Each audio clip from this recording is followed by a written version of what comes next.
Kementerian Pertanian.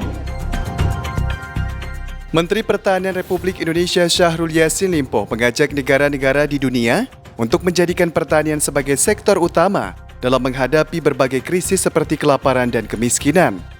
Apalagi semua negara di dunia saat ini sedang menghadapi varian baru Omikron yang berdampak pada menurunnya kesehatan dan ketersediaan pangan. Hal ini disampaikan Mentan saat menghadiri Kick-Off Agriculture Working Group AWG G20 yang diselenggarakan secara virtual pada Kamis 27 Januari 2022 dari ruang AWR Kementerian Pertanian Jakarta. Pada tahun 2022 ini, masyarakat dunia masih menghadapi sejumlah tantangan global akibat dampak pandemik.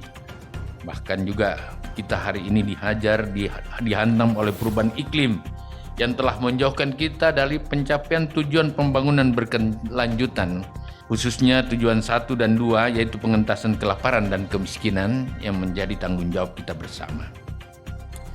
Saya sependapat dengan apa yang telah disampaikan oleh Yang Mulia Menteri Stefano Patuanelli bahwa ketahanan pangan harus tetap menjadi isu sentral dalam keseluruhan rangkaian pertemuan G20 kelompok kerja bidang pertanian pada tahun ini dan tahun-tahun yang ada. Menurut Syahrul Yassin Limpo, pandemi global telah menciptakan tantangan baru terhadap ketahanan pangan dan nutrisi kesehatan masyarakat yang diakibatkan pembatasan pergerakan pada barang dan jasa, baik di tingkat lokal, regional maupun global. Juga tertutupnya jalur logistik dan distribusi yang membuat banyaknya negara mengalami krisis pangan. Kedepan, Mentan mengatakan negara G20 harus terus bersinergi dalam memastikan ketahanan pangan dan gizi masyarakat dunia agar tetap terjadi keseimbangan serta jaminan keandalan kepastian perdagangan pangan dan pertanian lintas batas negara.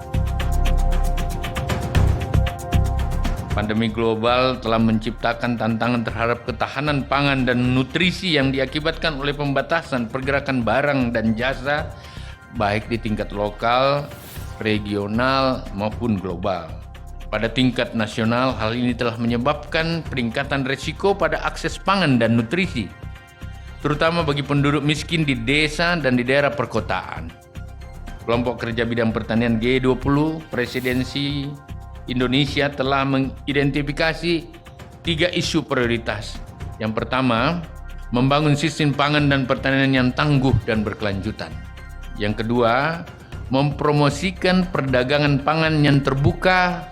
Serta yang ketiga, mendorong bisnis pertanian yang inovatif melalui pertanian digital untuk memperbaiki kehidupan pertanian di wilayah pedesaan yang ada. Menanggapi hal ini, Menteri Pertanian Italia Mr. Stefano Patuanelli menyampaikan terima kasih atas masukan Menteri Pertanian Syahrul Yassin Limpo dan kontribusi pertanian Indonesia terhadap pangan global. Apalagi menurut Stefano, negara-negara di dunia sedang menghadapi tantangan global yang berdampak langsung pada kehidupan dan keseimbangan masyarakat di seluruh dunia. Nel contesto della pandemia è necessario uno sforzo condiviso di responsabilità e di lungimiranza da parte della comunità internazionale.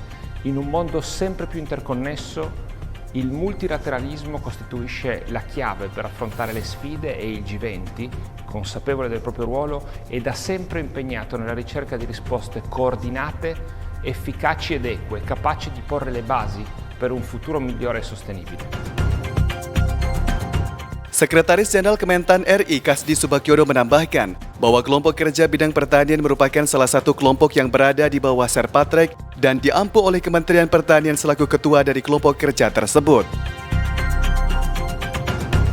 Kelompok kerja pertanian telah menyusun dokumen issue note dengan mengangkat tema Balancing Production and Trade to Fulfill Food for All untuk memastikan keseimbangan jaminan pasokan pangan nasional dari sumber produksi pertanian dalam negeri dan jaminan kelancaran perdagangan pangan dan pertanian lintas batas negara untuk memenuhi kecukupan pangan bagi semua orang. Dari Jakarta, Adi Wiranata, Lubis Nopan TV Tadi mengabarkan.